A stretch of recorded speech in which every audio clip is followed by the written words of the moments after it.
Hello students, welcome to my channel. तो चलिए start करते हैं। आज का जो हमारा टॉपिक है कैश फ्लो स्टेटमेंट। ठीक है, कैश फ्लो स्टेटमेंट का बेसिक कॉन्सेप्ट सारे समझ लो।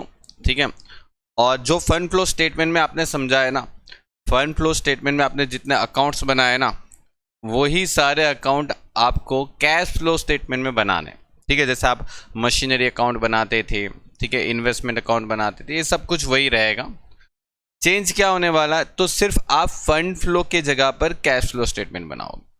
क्वेश्चन भी वैसे ही रहेंगे जैसे फंड फ्लो में आते थे। यहां पर कैश फ्लो में सिमिलर कुछ भी चेंज नहीं होगा, सिर्फ कैश फ्लो का एक स्टेटमेंट चेंज हो जाएगा। आपको कैश फ्लो बनाना।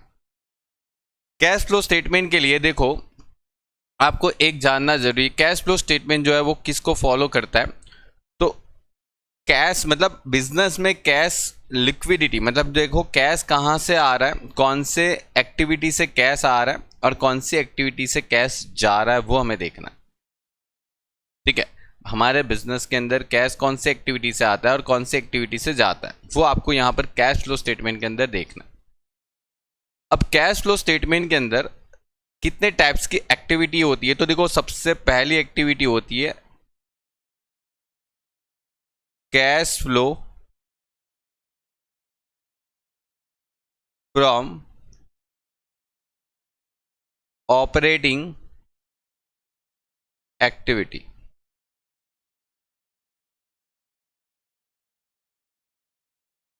ओके, और दूसरी है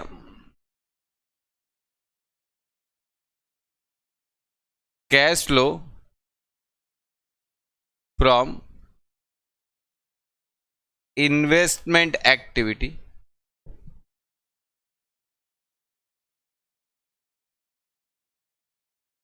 और तीसरी है cash flow from financial activities.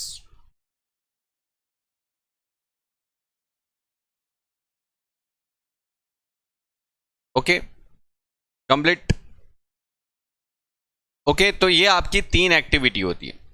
अब ये तीन एक्टिविटी के अंदर सबसे पहले ऑपरेटिंग एक्टिविटी देखो। ऑपरेटिंग एक्टिविटी क्या होती है, देखो समझते। आप जो चीज का बिजनेस करते हो ना, वो बिजनेस के थ्रू आपके पास कितना पैसा आता है, वो आपकी ऑपरेटिंग एक्टिविटी होती है।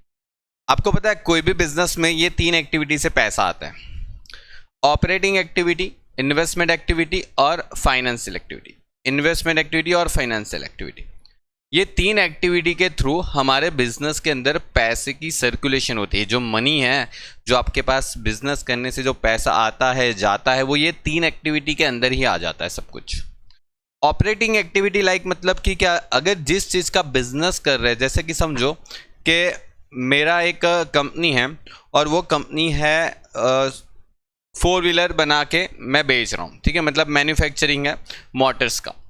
तो मोटर्स बना के जो मैं बेच रहा हूँ ना, फिर उसके रिगार्डिंग जितने भी एक्सपेंसेस होते हैं, ठीक है, उसके रिगार्डिंग जितने भी एक्सपेंसेस होते हैं, जितने भी इनकम होती है, वो ऑपरेटिंग एक्टिविटी का पार्ट है। मतलब मेरे बिजनेस के थ्रू मुझे कितना पैसा मिल रहा है।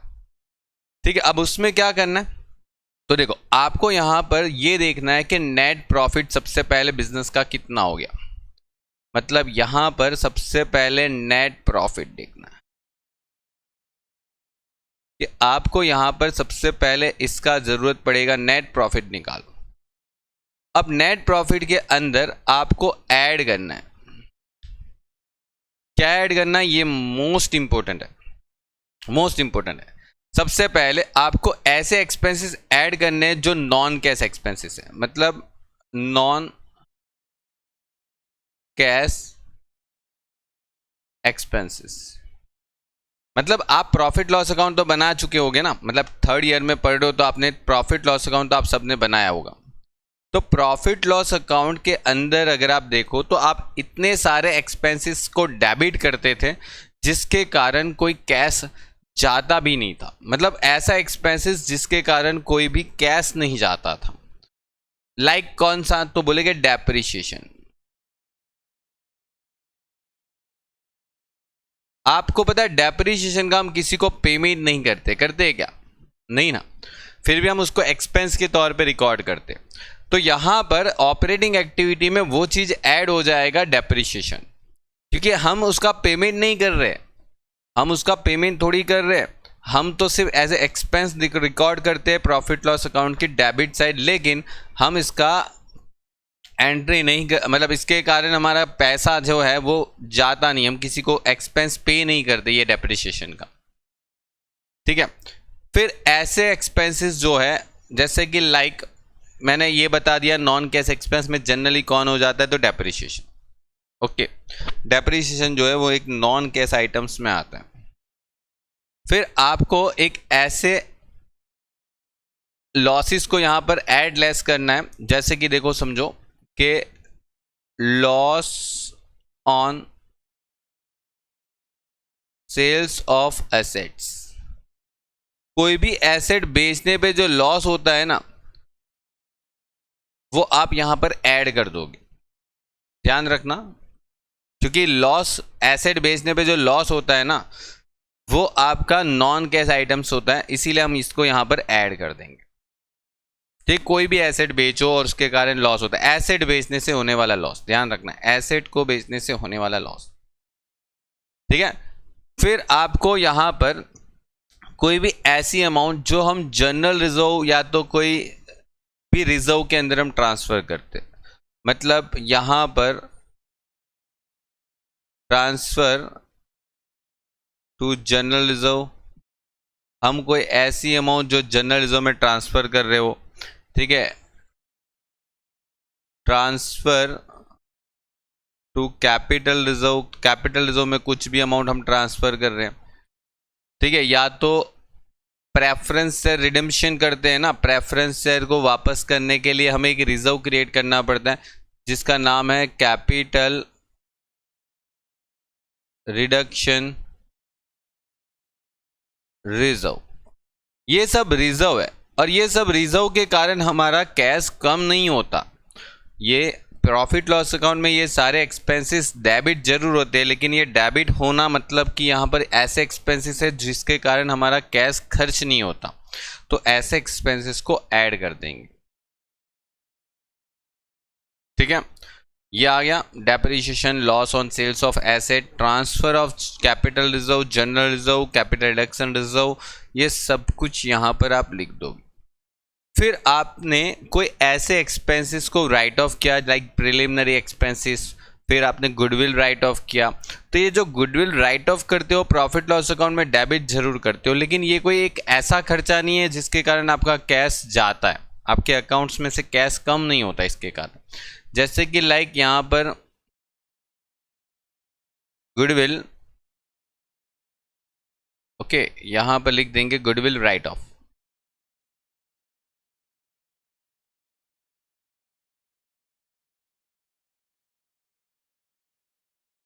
ओके, फिर प्रिलिमिनरी एक्सपेंसेस को राइट ऑफ करना, ठीक है, डिबेंचर डिस्काउंट को राइट ऑफ करना है, मतलब ऐसे एक्सपेंसेस जिसके कारण हम सिर्फ उसको राइट ऑफ करते हैं, हम किसी को पेमेंट नहीं करते, एक्सपेंस है लेकिन ये एक्सपेंसेस ऐसे टाइप के एक्सपेंसेस है ना जिसका हम पेमेंट नहीं करते, या हमको कुछ कैश में नुकसान नहीं होता, कैश में मतलब हमारा कैश कम नहीं होता इसके कारण। ठीक है, हम जस्ट इसको एक्सपेंस के तौर पे रिकॉर्ड जरूर करते हैं, लेकिन इसके कारण हमारा कैश कम नहीं होता।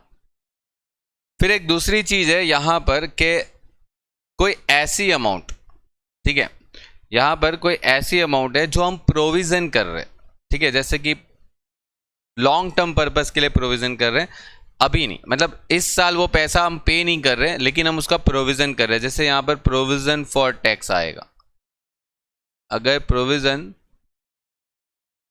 फॉर टैक्स होता तो ओके, और एक आ जाता है प्रपोज डिविडेंड, ओके, जिसका हम सिर्फ प्रोविजन करने वाले, ठीक है, और एक आ जाता है यहां पर इंटेरियम डिविडेंड, इंटेरियम डिविडेंड। अब इंटरिम डिविडेंड है ना, हम उसका पेमेंट करते हैं, फिर भी यहां पर ऐड होता है। क्यों ऐड होता है, उसका एक रीजन है। कोई एक्सपेंसेस ऐसे होते हैं जो कोई और एक्टिविटी का पार्ट है, समझो कोई एक्सपेंसेस ऐसे है जो किसी और एक्टिविटी का पार्ट है, क्योंकि बाकी दो एक्टिविटी भी तो है अपने पास, लेकिन वो एक्सपेंसेस कोई और एक्टिविटी का पार्ट है, लेकिन हमने प्रॉफिट लॉस अकाउंट में डेबिट कर दिया। ठीक है, जैसे इंटरिम डिविडेंड। तो इंटरिम डिविडेंड जो है ना, वो अपना पार्ट होता है फाइनेंशियल एक्टिविटी का। ओके, अपना पार्ट होता है फाइनेंशियल एक्टिविटी का, तो ये यहां पर आ जाएगा interim dividend. Interim dividend, actually ये डिविडेंड हम पे करेंगे तो यहां से लेस होगा, यहां से लेस होगा। मैं ब्रैकेट में लिख रहा हूं, मतलब समझो कि वो लेस कर रहे। ठीक है, इंटरिम डिविडेंड यहां पर ऐड हो जाएगा, और जो दूसरी एक्टिविटी है फाइनेंशियल एक्टिविटी है वहां पर लेस हो जाएगा। मतलब यहां पर ऐड हो गया, वहां पर लेस हो गया। क्लियर, इंटरिम डिविडेंड जो है वो यहां पर ऐड करके फाइनेंशियल एक्टिविटी में लेस कर देना। ओके, अगर है क्वेश्चन के अंदर पेमेंट क्या है तो। ओके, चल आगे बढ़ते हैं। अब यहां पर से लेस करेंगे। अब कुछ चीज ऐड किया, वो क्या ऐड किया, तो मैंने बताया था नॉन कैश एक्सपेंसेस हमने ऐड किया, या तो फिर ऐसे रिजर्व जो हम सिर्फ ट्रांसफर करते थे, किसी को पे नहीं करते थे, या तो फिर ऐसी राइट ऑफ जो हम सिर्फ राइट ऑफ करते थे, और एक प्रोविजन। ठीक है, हमने 3-4 चीज़ यहाँ पर सीखी जो हमने ऐड किया। वैसे ही यहाँ पर लेस भी होता है, क्योंकि प्रॉफिट लॉस अकाउंट आपने अगर बनाया हो ना, अगर आप प्रॉफिट लॉस अकाउंट बनाते हो ना, तो प्रॉफिट लॉस अकाउंट में यहाँ पर क्रेडिट साइड ऐसी बहुत सारी इनकम होती है जो सिर्फ एज अ इनकम आपको दिखती है, लेकिन नॉन कैश इनकम होती है। नॉन कैश इनकम, ये इनकम को हमारे बिजनेस से कोई लेना देना नहीं होता। ठीक है, ऐसी इनकम होती है। जैसे यहाँ पर नॉन कैश एक्सपेंसेस होते हैं, नॉन कैश एक्सपेंसेस, जैसे मैंने अभी आपको बताया डेप्रिसिएशन, जर्नलिज्म में ट्रांसफर करना, ये सारे नॉन कैश एक्सपेंसेस थे जिसको हमने यहाँ पर प्रॉफिट लॉस अकाउंट में डेबिट करते थे। तो इसी वजह से ऐसे एक्सपेंसेस थे जिसका हम पेमेंट नहीं करने वाले थे, या तो पेमेंट नहीं करते हैं, इसीलिए हमने उसको ऐड कर दिया प्रॉफिट लॉस अकाउंट से निकाल के। ठीक है, अब यहाँ पर लेस करना, क्या लेस करेंगे ये ध्यान से समझ लेना, क्या चीज लेस होते हैं। एक तो non cash income, non cash income. अब नॉन कैश इनकम में क्या आता है, तो देखो नॉन कैश इनकम के अंदर आपको एक आता है profit on sales of assets. मतलब कोई भी एसेट बेची और उसके पर प्रॉफिट हुआ, आपने लॉस यहां पर लिया था। ठीक है, लॉस यहां पर लिया था, तो प्रॉफिट यहां से लेस करेंगे, क्योंकि ये प्रॉफिट ऐसा है जो आपके प्रॉफिट लॉस अकाउंट में प्रॉफिट दिखता जरूर है, लेकिन काम का नहीं होता, क्योंकि ये प्रॉफिट नॉन कैश प्रॉफिट होता है, आपको कोई कैश में नहीं होता। ठीक है, इसका हम डिटेल में अभी एनालिसिस करेंगे। पहले यहाँ पर कौन सी एंट्री ऐड या लेस करनी है वो समझ लो, क्योंकि एग्जाम के लिए बहुत इंपॉर्टेंट है। फिर एक दूसरी चीज होती है, जैसे कि कोई जर्नल रिजर्व से हमने ट्रांसफर किया, मतलब transfer from any reserve, transfer from reserve, मतलब कुछ भी ऐसी अमाउंट है जो प्रॉफिट लॉस के क्रेडिट साइड रिजर्व में से ट्रांसफर किया, रिजर्व में से। और रिजर्व में से कुछ भी अमाउंट ट्रांसफर करते हैं वो हमारी कोई इनकम थोड़ी होती है, क्योंकि जब रिजर्व में हम ट्रांसफर करते हैं तो हम उसको एक्सपेंस भी नहीं मानते, वो तो जस्ट एक रिजर्व क्रिएट करते हैं। ठीक है, अगर हम प्रॉफिट लॉस अकाउंट के डेबिट साइड, अगर कुछ लिखते हैं, ठीक है, अगर हम प्रॉफिट लॉस अकाउंट के डेबिट साइड कुछ भी लिखते हैं, तो ऐसे एक्सपेंस भी लिखते हैं कि जिसमें हम कैश पेमेंट भी करते हैं। जैसे हम एम्प्लॉय को सैलरी देते हैं, तो सैलरी तो हम देते हैं ना, उनको पेमेंट करते हैं उसका। ठीक है, जैसे कोई हमने ऐसा एक्सपेंसेस किया कि ऑफिस एक्सपेंसेस, तो हम उसको करते हैं, हम उसको पेमेंट भी करते हैं।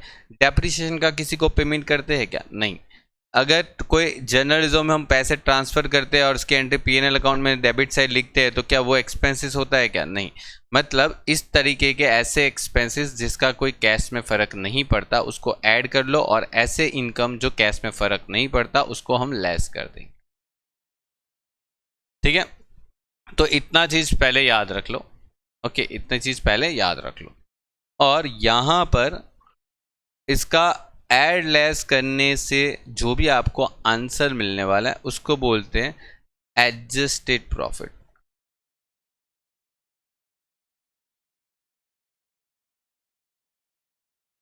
ओके, एडजस्टेड प्रॉफिट बोलेंगे। अब यहां पर आएगा change in working capital.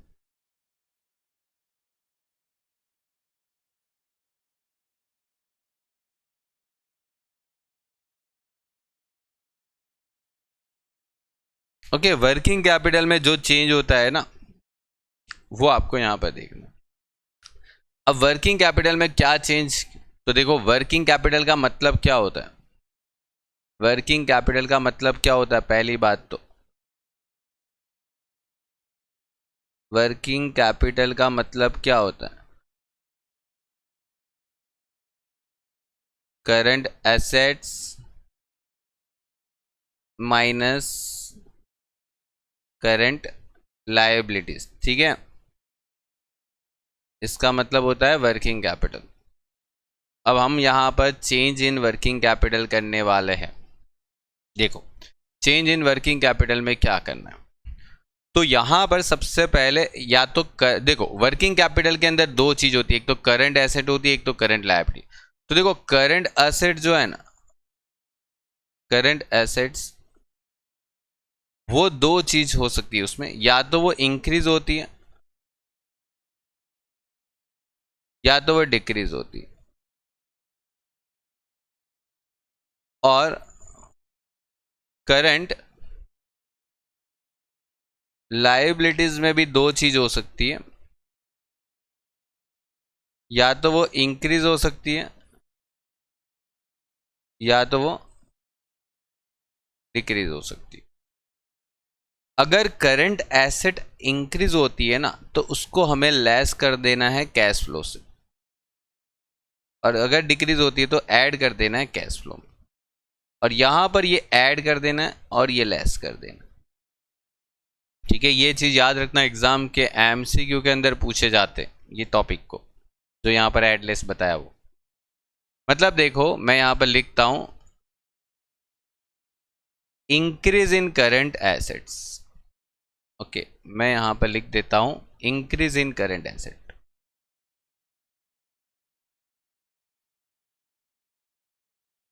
Increase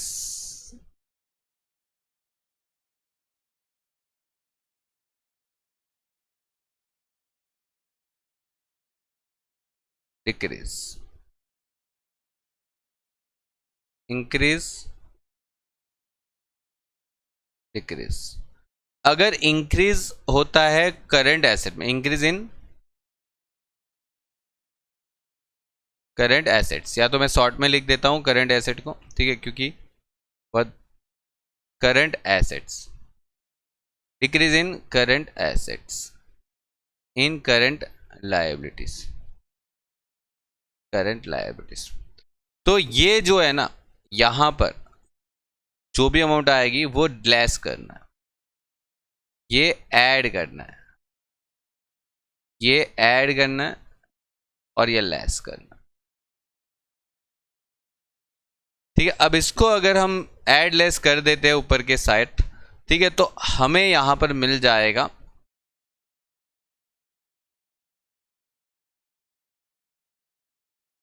profit. कौन सा प्रॉफिट होता है? ये ऑपरेटिंग। और फिर इसको हम ऑपरेटिंग कैश फ्लो भी बोल सकते हैं, ऑपरेटिंग प्रॉफिट भी बोल सकते हैं, एक ही बात है। यहां पर लेस कर देने का टैक्स पेड। ध्यान रखना, अगर हम इनकम टैक्स वाले को जितना भी टैक्स पे करते हैं ना वो यहां पर से क्या हो जाएगा? लेस हो जाएगा। ये लेस करके जो फाइनल आंसर आएगा उसको हम यहां पर नाम देंगे, क्या नाम देंगे? Cash flow from operating activities. ये आपका यहां पर आंसर आया। अब ये पूरा एक स्टेटमेंट के अंदर आपको बनाना है, इसको याद रख लो पूरा, क्योंकि देखो एमसीक्यू के लिए पता होना चाहिए कि क्या ऐड करेंगे क्या लेस करेंगे। ठीक है, अब आते हैं इन्वेस्टमेंट एक्टिविटी पे। अब देखो इन्वेस्टमेंट एक्टिविटी पे बहुत ही सिंपल है। देखो इन्वेस्टमेंट एक्टिविटी में ओनली ये देखना है कि हम पैसे इन्वेस्ट कहाँ कर रहे हैं। जनरली हम पैसे बिजनेस में जो इन्वेस्टमेंट करते हैं वो एक तो फिक्स एसेट में करते हैं, ओके, फिक्स एसेट में करते हैं, या तो फिर हम जो शॉर्ट टर्म इन्वेस्टमेंट होते हैं उसमें करते हैं, या तो लॉन्ग टर्म इन्वेस्टमेंट में करते हैं। ठीक है, हमने इन्वेस्टमेंट भी खरीदते हैं ना लोग, तो इस तरीके से हमें यहां पर देखना है। तो यहां पर अगर हमने एसेट को सेल किया, मतलब सेल्स ऑफ फिक्स एसेट्स, तो ये लेस हो जाएगा, सॉरी ये ऐड हो जाएगा, क्योंकि बेचने पे आपको पैसा मिलेगा, ये बेचने पे आपको पैसा मिलेगा। ऐसे ही अगर आप फिक्स एसेट को परचेस करोगे, कोई भी फिक्स एसेट को परचेस करोगे, फिक्स एसेट को कोई भी फिक्स एसेट को परचेस करोगे तो जितने में परचेस किया वो यहां से लेस हो जाएगा। ठीक है, सीधी बात है। देखो सिंपल सा टॉपिक है, अगर आपने खरीदा तो आप पैसा दोगे, लेस करोगे, लेकिन अगर आपने बेचा, ठीक है, तो आपको पैसा मिला होगा। ओके डन, चलिए आगे बढ़ते हैं। इसी तरीके से अगर मैं यहां पर यह बात करूं सेल्स ऑफ इन्वेस्टमेंट, अगर मैं इन्वेस्टमेंट में पैसा लगाऊं, ठीक है, तो ठीक है वो मैं बेचूंगा तो मुझे पैसा मिलेगा, तो यहां पर परचेस करने से इन्वेस्टमेंट का पैसा देना भी तो पड़ेगा। इन्वेस्टमेंट मतलब समझो कंपनी ने कोई शेयर डिबेंचर बॉन्ड में पैसा इन्वेस्ट किया किसी और कंपनी के, तो वो यहां पर आ जाए। और यहां पर एक आएगा डिविडेंड रिसीव्ड, अगर कंपनी को कोई डिविडेंड रिसीव्ड हो रहा है तो वो यहां पर ऐड होगा, यहां पर ऐड होगा, क्योंकि डिविडेंड रिसीव करना वो हमने इन्वेस्टमेंट करेंगे तो डिविडेंड रिसीव करेंगे ना। आपको डिविडेंड कब मिलेगा, कोई शेयर में पैसा इन्वेस्ट करोगे तो आपको डिविडेंड मिलेगा। ठीक है, अगर आप कोई शेयर में पैसा इन्वेस्ट करोगे तो आपको डिविडेंड मिलने वाला। ठीक है, आप अगर कोई शेयर में पैसा इन्वेस्ट करोगे तो आपको डिविडेंड मिलेगा, तो जो डिविडेंड मिलेगा वो इन्वेस्टमेंट पे मिलेगा। तो इन्वेस्टमेंट कौन सी एक्टिविटी होती है, cash flow from investment activity में होता है, तो वहां पर डिविडेंड रिसीव करेंगे तो ऐड करेंगे। ओके, और यही डिविडेंड को आप यहां पर, मतलब देखो एक ये जो अमाउंट रहती है ना यहां पर लेस कर देंगे, मतलब डिविडेंड रिसीव्ड यहां पर लिख देंगे डिविडेंड रिसीव्ड, क्योंकि डिविडेंड यहां से लेस होगा ना तभी जाके वो इन्वेस्टमेंट एक्टिविटी में ऐड होगा, यहां से लेस होना चाहिए तभी वो इन्वेस्टमेंट एक्टिविटी में ऐड होगा। ठीक है, क्योंकि इन्वेस्टमेंट डिविडेंड जो रिसीव करेंगे वो इन्वेस्टमेंट पे करते हैं, तो वो इन्वेस्टमेंट एक्टिविटी का पार्ट होता है, इसीलिए हम यहां पर ऑपरेटिंग एक्टिविटी से लेस कर देंगे और फिर इन्वेस्टमेंट एक्टिविटी में ऐड कर देंगे, क्योंकि वो इन्वेस्टमेंट एक्टिविटी का पार्ट होता है, ऑपरेटिंग का नहीं होता, इसीलिए। चलिए अब बात करते हैं फाइनेंशियल एक्टिविटी में, इसमें इतना ही आएगा, इसको हम टोटल कर लेते हैं। अब बात करेंगे फाइनेंशियल एक्टिविटी के। फाइनेंशियल एक्टिविटी में मतलब क्या हो जाता है कि हमको पैसा देने वाले कौन होते हैं, इतना याद रखो, हमको बिजनेस में पैसे देने वाले। अगर आपकी एक कंपनी है, आपको पैसा कौन देगा बिजनेस में, अगर कोई कंपनी को पैसा कहाँ से मिलता है, इनिशियल स्टार्टिंग करने पर, तो आपको पता है शेयर बेचती है कंपनी, तो शेयर इश्यू करती है। अगर कंपनी ने शेयर इश्यू किया तो कंपनी को पैसा मिलेगा। ओके, कंपनी ने शेयर इश्यू किया, कंपनी को पैसा मिलेगा। दूसरी बात, अगर यहाँ पर शेयर इश्यू तो किया, लेकिन कभी कभी डिबेंचर भी तो इश्यू कर सकते हैं, तो डिबेंचर इश्यू किया, चलो ठीक है। फिर बैंक लोन भी तो ले सकते हैं, बैंक वाले भी तो हमको बैंक लोन से पैसा दे सकते हैं ना, कंपनी को चलाने के लिए हम बैंक से भी तो पैसा ले सकते हैं। ये सब फाइनेंशियल एक्टिविटी हो गई। शेयर इश्यू करना, डिबेंचर इश्यू करना, बैंक लोन लेना, ये सब फाइनेंशियल एक्टिविटी हो गई। ओके, लेकिन यहां पर एक चीज अगर नोट करोगे तो शेयर इश्यू किया तो फिर शेयर रिडिम्पशन भी करते हैं, मतलब बायबैक भी करते हैं। मतलब यहां पर लिख देंगे शेयर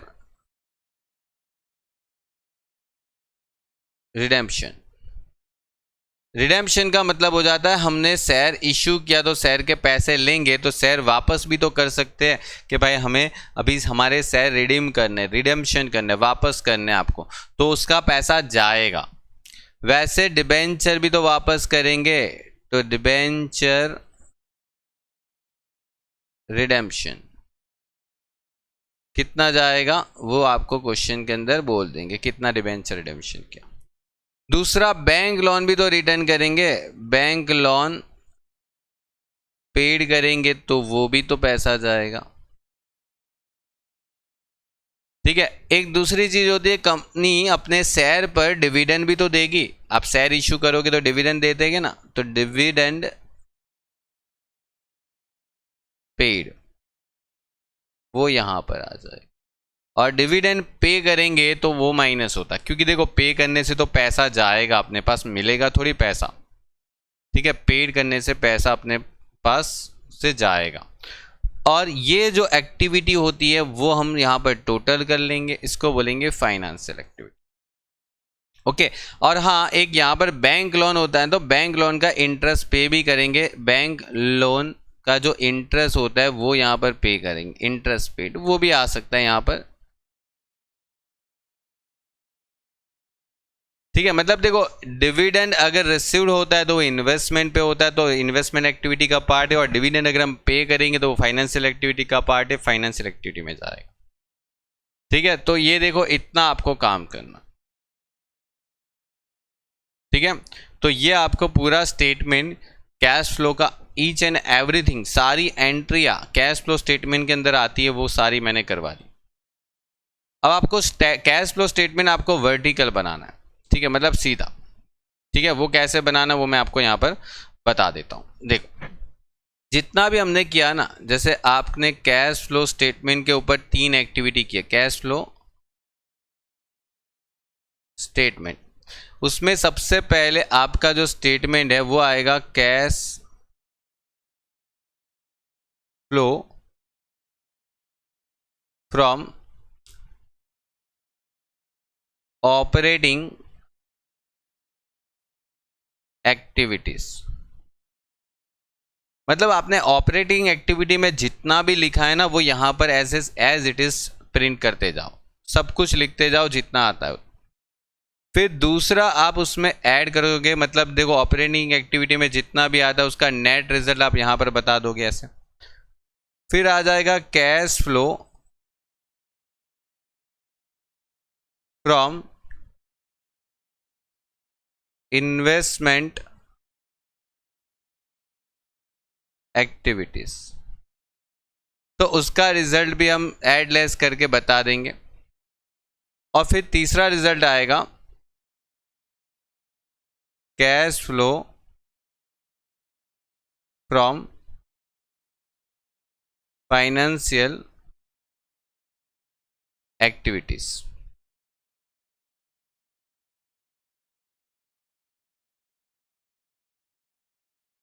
ओके, और उसका रिजल्ट आएगा। मतलब एक आप वर्टिकल स्टेटमेंट बनाओगे बड़ा सा।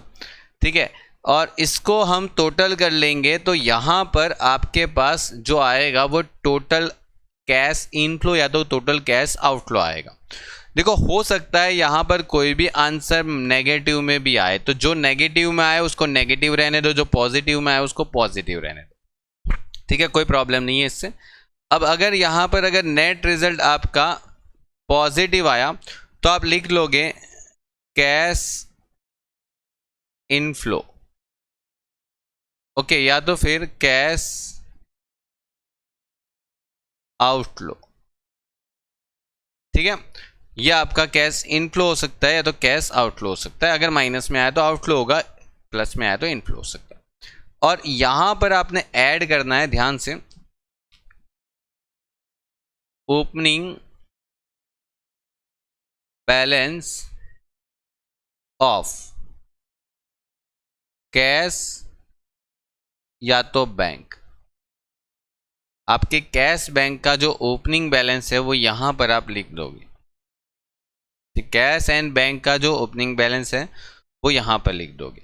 एक खास चीज यहां पर ध्यान रखना, जब आप कैश फ्लो बनाते हो ना, जब आप कैश फ्लो बनाते हो तब ये करंट एसेट में कैश को कंसीडर नहीं करोगे। करंट एसेट्स में कैश को कंसीडर नहीं करोगे। मैं यहां पर नोट लिख देता हूं, कैश एंड बैंक या तो फिर बैंक ओवरड्राफ्ट नॉट कंसीडर अंदर चेंज इन वर्किंग कैपिटल। मतलब देखो, इसका मतलब समझना, ये जो आप यहां पर statement of change in working capital करते हो ना, ये 3 पॉइंट, ये 3-4 पॉइंट जो यहां पर आप करते हो चेंज इन वर्किंग कैपिटल, ठीक है, उसके अंदर कहीं पर भी आपको कैश या तो बैंक या तो ओवरड्राफ्ट को कंसीडर नहीं करना है, ठीक है। क्योंकि उसको कंसीडर नहीं करेंगे क्योंकि हम उसकी अलग से एंट्री करेंगे यहां पर, ये रही। और अगर ओपनिंग बैलेंस है अपने पास, बैंक ओवरड्राफ्ट था, opening balance of bank overdraft, अगर आपके पास बैंक ओवरड्राफ्ट का ओपनिंग बैलेंस है तो उसको नेगेटिव लिखने का, ठीक है, उसको नेगेटिव लिखने का। इसका जो ऐड लेस करने से आंसर आएगा वो आपका क्लोजिंग कैश बैलेंस आएगा या तो बैंक बैलेंस आएगा, ओके। या तो अगर यहां पर आंसर नेगेटिव आया तो समझ जाओ कि क्लोजिंग बैंक ओवरड्राफ्ट आ गया।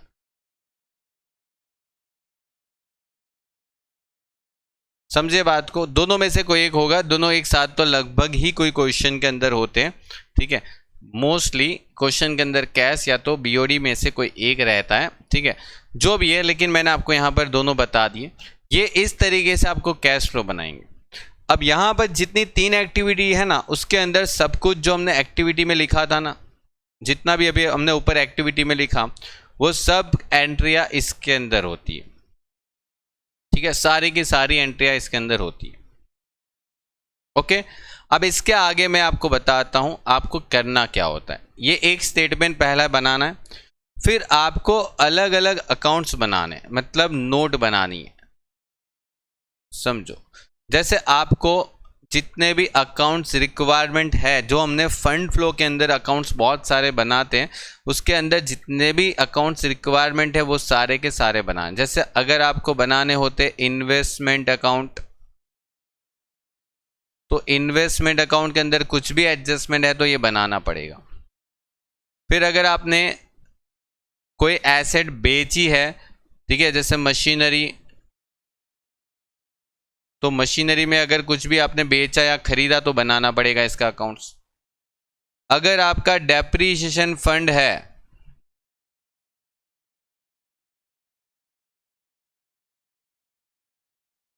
तो डेप्रीशिएशन फंड अकाउंट भी बनाना पड़ेगा। अगर आपने प्रेफरेंस शेयर इश्यू किया या रिडीम किया है तो प्रेफरेंस शेयर के भी अकाउंट्स बनाना पड़ेगा, प्रेफरेंस शेयर होल्डर अकाउंट, ठीक है। या तो फिर अगर आपने कोई प्रेफरेंस शेयर इशू किया तो प्रीमियम पे इशू किया तो प्रेफरेंस शेयर होल्डर का प्रीमियम हम पे करेंगे तो प्रीमियम का भी अकाउंट बनाना पड़ेगा। मतलब देखो जितने जितने एडजस्टमेंट आते हैं ना उसके हिसाब से अकाउंट बनाएंगे, वो हम देखेंगे आगे। लेकिन यहाँ पर मैं आपको एक सारे अकाउंट्स के लिस्ट बना देता हूँ। जरूरी नहीं है हर क्वेश्चन के अंदर हर अकाउंट की ज़रूरत पड़े। कुछ क्वेश्चन में अगर कुछ अकाउंट की ज़रूरत ना भी पड़े, कुछ अकाउंट में ज़रूरत पड़ेगी भी, वो डिपेंड करता है क्वेश्चन के अंदर एडजस्टमेंट दिया है कि नहीं दिया, ठीक है। और अगर दिया है तो कितना बड़ा एडजस्टमेंट है उसके हिसाब से, ठीक है। या तो यहाँ पर हम इक्विटी शेयर कैपिटल अकाउंट बनाएंगे, इक्विटी शेयर कैपिटल। अगर कोई भी इन्वेस्टमेंट की सेल परचेस की एंट्री होती है, मतलब सेल्स परचेस ऑफ इन्वेस्टमेंट, अगर यहां पर कोई भी सेल्स परचेस ऑफ एसेट्स या तो मशीनरी है, यहां पर क्वेश्चन के अंदर कोई भी डेप्रिसिएशन अगर आपको दिया, डेप्रिसिएशन फंड दिया है, ठीक है, तो यहां पर लिख देता हूं if depreciation fund accounts given, यहां पर इफ प्रेफरेंस शेयर रिडेम्पशन करेंगे या तो इश्यू तो पे तो बनाने की इतनी ज़रूरत नहीं है, लेकिन अगर प्रेफरेंस शेयर को रिडेम्पशन करते हैं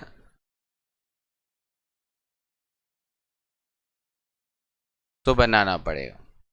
या तो इफ बोनस इश्यू, या तो फिर बोनस अगर हम इश्यू करेंगे, या तो राइट इश्यू करते हैं, राइट शेयर इश्यू करेंगे, या तो सिंपली शेयर इश्यू करेंगे, ठीक है। तो ऐसे केसेस में हम अकाउंट्स बनाएंगे, ठीक है। इसके अलावा भी देखो जितने भी अगर क्वेश्चन के अंदर एडजस्टमेंट आते हैं उसके हिसाब से हमें अकाउंट्स बनाने पड़ेंगे। मैंने ये जस्ट यहाँ पर थोड़ी बहुत आपको अंडरस्टैंडिंग दी है कि अगर इस हिसाब से अगर कोई एंट्री आती है तो आपको उसके रिलेटेड जो भी अकाउंट्स होते हैं वो बनाने पड़ेंगे, जो हम फंड फ्लो के अंदर भी बनाते हैं, ठीक है।